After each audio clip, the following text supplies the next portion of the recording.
আসসালামু আলাইকুম। আপনারা দেখতেছেন একটা ভয়াবহ দুর্ঘটনা। এই দুর্ঘটনা হয়েছে চায়না মোড় পার হইয়া একটা ব্রিজ আছে, নতুন ব্রিজ দিছে। এটা হলো কুরের পার বলে আর কি, কুরের পার ব্রিজটা। এটা ব্রিজটা কিন্তু অনেক উঁচা। হ্যাঁ, এটা ব্রিজটা অনেক উঁচা। এই ব্রিজটা থেকে আপনার গাড়ি নিয়ে নামলে একটু আস্তে ধীরে নামতে নামতে হয়। কারণ দেখা যাইতেছে যে এনে যে কোনো সময় দুর্ঘটনা হইতে পারে। কারণ এই ব্রিজটাতে নামার সময় কিন্তু গাড়িটা অনেক স্পিড থাকে। একটু স্লো করে নামাইলে মানে সুবিধা। কারণ এই জায়গাটা আপনার একটা চার রাস্তার মোড়। হ্যাঁ, হালুয়াঘাট থেকে গাড়ি আসে, আর ইন্দা ব্রিজ থেকে গাড়ি আসে, আবার ইন্দা এই পশ্চিম বাজার থেকে গাড়ি আসে, আর ইন্দা চর ঝাউগাড়া থেকে আবার কিছু কিছু মিশু টিসু মানে শুরু হালকা পাতলা গাড়ি এই দিক দিয়ে আবার এই দিক দিয়ে আসে।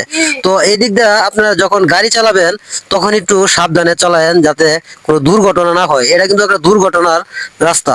ঠিক আছে ভাই, ভিডিওটা বেশি বেশি করে শেয়ার দিবেন যাতে আমার যত ড্রাইভার ভাইয়েরা আছে সবাই যাতে এই ভিডিওটা দেখে যাতে এই জায়গাটার মধ্যে একটু আস্তে ধীরে আসে যাতে কোনো দুর্ঘটনা না হয়।